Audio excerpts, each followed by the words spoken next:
አሰላሙ አለይኩም ወራህመቱላሂ ወበረካቱሁ። ዛሬ ላይ ዱንያ ላደከመችው ሰው ማን አለ ወዳጆቼ? አንዳንዱ ስጋው ታሟል፣ ሌላኛው መንፈሱ ታሟል። ትዳሩ የታመመ፣ ቤተሰቡ የታመመ፣ ኑሮ የታመመ፣ ስራው የታመመ፣ አእምሮ የታመመ ብዙ አለ። ዱንያ ህመሟ ብዙ ነው። ብለን ብናዳምጠው ያልጠበቅነው ከወንድምና ከእህት እንሰማለን። ሰዎች ስንባል ሁላችንም የጎደለን፣ ሁላችንም ደካሞች፣ ሁላችንም ፈላጊዎች፣ ሁላችንም ህመምተኞች ነን። ለነኚህ ሁሉ ህመምተኞችና ለራሳችን ጭምር ማዘንና እርስ በርስ መተዛዘን አስፈላጊ ነው። በቁስም ይሁን በመንፈሳዊ ጉዳይ ወዶና ፈቅዶ የሰውን እጅ የሚያይ የለም። በዱንያ ጉዳይ ሀብታም የሆነ እንዳለ ሁሉ በአላህ ዘንድም ሀብታም የሆነ እንዲሁ አለ። በአላህ ዘንድ ሀብታም ማለት አላህ ስለ ትክክለኛ ባርነቱ እውቅና የሰጠው ሰው ነው። በዱንያ ጉዳይ ይረዳን ዘንድ ከአላህ በታች የሀብታምን እጅ እንደምናየው ሁሉ በዱዓም ጉዳይ ወደ አላህ በመድረሱ ሂደት ወንድሞቻችን እንዲያግዙን እንማጸናለን። ዱንያ በከበደችበት ዘመን የኑሮ ጉልበት የሚሰጠን አላህ ነው። የፈተናም ባህር የሚያሻግረን እሱ ብቻ ነው። አላህን ይዞ የሚከብደን ምንም ነገር የለም። ቀደምት ባሮች ስሙን እየጠሩ ነበር ምድርን የረቀቁት። እኛም አላህ እንዳልን እንኖራለን፣ አላህ እንዳልንም እንሞታለን ኢንሻአላህ። ተውሂድ በሁሉም ነገር ውስጥ አለ። ይህንን ስንል በደስታም በመከራም ውስጥ አለ፣ በውዥንብሩም በጸጥታውም ውስጥ አለ፣ በስደትም በሀገር ውስጥም አለ። ተውሂድ ምንጊዜም ቢሆን ትተውት የሚኖሩት ነገር አይደለም። ተውሂድን ተትቶ የሚሳካ ምንም ነገር የለም። የሚያኖር፣ የሚገድል፣ ጤናን የሚሰጥ፣ የሚያስታምም፣ የሚሰጥ፣ የሚነሳ አላህ ሱብሓነሁ ወተዓላ ነው። ተውሂድ ሁሌም አላህን ማስታወስ፣ ከአላህ ጋር መሆን ነው። ባሮች ሆይ አላህን በመለመን ውስጥ ከድህነት ውጡ። አላህን በማሰብ ውስጥ ደስታችሁን አለምልሙ። በአላህ ሱብሓነሁ ወተዓላ በመመካት ውስጥ ጥንካሬያችሁን አገኙ። ብትቸገሩ እሱን ብቻ አገኙ። ብታዝኑ እሱን ብቻ አስቡ። ብትደህዩ የሱን በር ብቻ አንኳኩ። ዛሬ ላይ ፈተናው በዝቷል። በዘመነ ፈተና፣ በዘመነ ድንጋጤ፣ በዘመነ በሽታ፣ በዘመነ ወረርሽኝ ብዙ አማኞች መስመር ሲስቱ እናያለን። ሰዎች በሚታመሙበትና በተለይ ህመሙ ጸንቶባቸው ቆይቶባቸው ተስፋ በሚቆርጡበት ጊዜ መድኃኒቱ ይህ ነው ተብለው በዚያ ተመክረው ይህንንም ያንንም አዳምጠው ተዋክበው መስመር ይስታሉ። በዚህ የተነሳ ለበሽታው ትክክለኛ መድኃኒት ያጣሉ። አሊያም የተሳሳተ መድኃኒት ወስደው በሽታውና መድኃኒቱ ይተላለፋሉ። ያለንባት ሀገር ዱንያ ትባላለች። ትርጉማም የቅርቢቱ ዓለም ማለት ነው። ይህች ዓለም የቅርቢቷ ዓለም የተባለችው ያለ ምክንያት አይደለም። እድሜዋ ረጅም ቢመስልም አጭር ናት። ቋሚና ዘላለማዊ መስላ ብትታይም ጠፊና ረጋፊ ናት።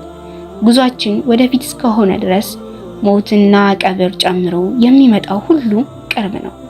አላህ ሱብሓነሁ ወተዓላ እድሜ ያደለው ሲቀር እዚች ምድር ላይ የዛሬ 100 ዓመት እንኳ የለንም። አጀላችን አጠገባችን ነው። ለዚህም ነው ነቢያችን አለይሂ ሰላቱ ወሰላም ለዚህች ዓለም ብዙም ግምት ሳይሰጧት ያለፉ።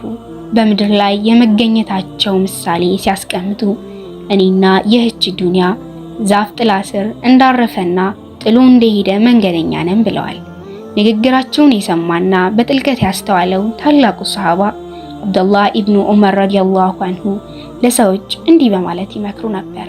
እስኪ ስለ ራሳችንና ስለ ሰው ልጅ ሁኔታ ጥቂት እናውራ። የሰው ልጅ ከእድሜው የመጀመሪያዎቹን 10 ምናምን ዓመታት ህፃን ነው። ገና ታዳጊ፣ ገና ያልገባው፣ ህይወትን ያልተረዳ፣ በወጉ ያልበሰለ፣ የሚጠቅመውንም የሚጎዳውንም በስርዓቱ ያለየ።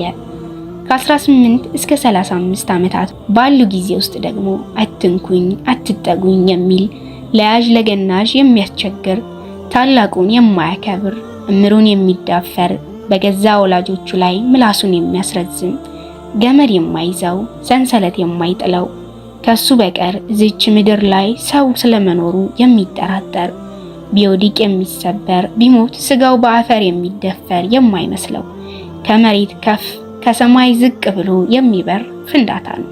አላህ ያዘነለት ሲቀር ከ36 እስከ 40 እድሜ ውስጥ ደግሞ ለማንና ለምን እንደሚሰራ የሚያውቅ ጠንካራ ሰራተኛ ነው።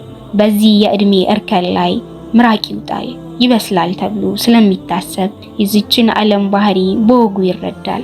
በመሆኑም የእድሜ ፀሐዩ ሳትጠልቅ ይወራጫል፣ ይሰራል፣ ይጠራል። አንድም ለራሱ አሊያም ለልጁ ካልሆነም ለወራሹ እሱም ሌሎች ሰዎች እንደሚያደርጉት እንደሚሆኑት ለመሆን ሲል እንደ በሬ ይተጋል፣ እንደ አህያ ይፈጋል። ብር ለመያዝ፣ ቤት ለመያዝ፣ መኪና ለመያዝ፣ ኑሮውን ለማስተካከል፣ እንዳይወድቅ እግሩን አርቆ ከመሬት ውስጥ ለመትከል። ከ46 እስከ 50 ባለው የእድሜ ክልል ውስጥ ደግሞ በ40ዎቹ እድሜ ላይ የጀመረውን አባዜ ያልተወ የዱንያ ስካር ያልለቀቀው ቢጠሩት የማይሰማ ቢነግሩት የማይገባው ዱንያ አቅሉን ስርቅ ሐሳቡን ውስድ ልቡን ትፍት ያደረገችው የለየለት ስካር ውስጥ የገባ በዱንያ የሰከረ ፍቅረ ነዋይ ያልበረደለት ለብር የሚንከለከል እሷን የሚያነሳ የሚጥል ባገኘ ቁጥር ጨምሪ እንጂ ብሎ የሚጠይቅ በእጅጉ እንደተጠማ ውሻ አፉን ከፍቶ የሚያለከልክና ጥሙ የሚቆረጥለት የማይመስለው ከ60 በላይ ሲሆን ደግሞ ከእድሜው መግፋት ጋር ተያይዞ የሚመጡበትን በሽታዎች የሚታገል ወኔ ያለው ጉልበት የከዳው ምኞት የሞላው ሩጫ ያጠረው እቅድ የተረፈው ጤና ያጠረው መዝለል የሚከጅል መነሳት ያቃተው አሁንማ ዋ እያለ በየደቂቃውና በየሰከንዱ በትዝታ አርቆ የሚሄድ ቁጭ ባለበት በሐሳብ የሚቆዝም አይኑ እያየ ሞቱን የሚጠብቅ እስረኛ ሽማግሌ ዓላማ ያለው ግቡን ያወቀ ወደዚች ዓለም ለምን እንደመጣ በትክክል የገባው ሲቀር የሰው ልጅ ማለት ባጭሩ ከላይ የጠቀስነውን ይመስላል ብንል ማጋነን አይሆንም። እንደ ፀሐይ ወጣ ገባ ታየ ጠፋ ነበረ የለም። አላህ መልካምን የሻለት ሲቀር አብዛኛው የሰው ልጅ በዱንያ ግርግር የሰጠመና ከሚጠብቀው የአኺራ ጉዞ ያልተዘጋጀ ካለበት ጥልቅ እንቅልፍ ሳይነቃ ሞት ድንገት ደርሶ ወደማያልቀው ዓለም የሚወስደው ምስኪን ፍጡር ነው። የሰው ልጅ አላህ ሱብሓነሁ ወተዓላ ግዴታ ያደረገበትን የምድር ላይ ተልእኮ በአግባቡ ከተወጣ የታዘዘውን በትክክል ከሰራና ከከለከለው ከተከለከለ ዛሬም ይሁን ነገ ከሱ በላይ ስኬታማ ፍጡር ይኖራል ተብሎ አይታሰብም። ስሙ ከምድር አልፎ በሰማይ ቤት ይወሳል። ዝናው ከሰዎች አልፎ በመላእክቶች ዘንድ ይነገራል። አልደርስም ብሎ የፈራ በጊዜ ማልዶ ይነሳል። ላይሳካልኝ ይችላል ብሎ የሰጋ የስጋት ምንጭ የሆኑትን ቀዳዳዎች ሁሉ ይደፍናል። ዛሬ ላይ ሆነን የአብዛኞቻችን ሁኔታ ስናጤን አላህ ሱብሓነሁ ወተዓላ ባዘዘን ቦታ ላይ የለንም። ተገቢውን የሆነውን ፍራቻ አላህ ሱብሓነሁ ወተዓላን አልፈራነውም። ስለመጪው ዓለም ህይወታችን ግድ ያለን አንመስልም። ሀብትና ልጅ ባገኘን ቁጥር መንፈሳዊ ኃይላችን እየተዳከመ ነው። እስልምና ትልቅ ጸጋ ነው። ዲናችን ሰፊ ነው። እዚህ ቤት ውስጥ በአካል ሳንገናኝ በመልክ ሳናቃቸው እምነት ያስተዋወቀን የሐሳብ መግባባት ያቀራረበን ዱዓ ብቻ ያስተሳሰረን ብዙ ወዳጆች አለን። ሰው ሆኖ ምን ያደርግልኛል፣ የት ያውቀኛል፣ ባውቀው ባላውቀው ምን ይቀርብኛል የሚል ሰው የለም። ሰው ለሰው አጋዥ ነው። በምድር ላይ ድሃ የሚባል ሰው የለም። ገንዘብና ንብረት ባይኖረው በዱዓ ያግዘናል። ዱዓ ደግሞ ከሁሉም ነገር ይበልጣል። ገንዘብን ጨምሮ ብዙ ነገርን ያመጣል። ዱዓ ቀላል ነው እንዴ?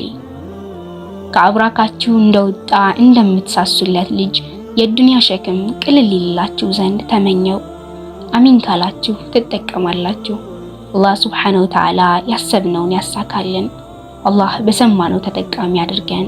ሱብሓነከ አላሁመ ወቢሐምዲክ አሽሀዱ አን ላ ኢላሃ ኢላ አንተ አስተግፊሩ ወአቱቡ ኢለይክ ወአኺሩ ደዕዋና አኒል ሐምዱሊላሂ ረቢል ዓለሚን።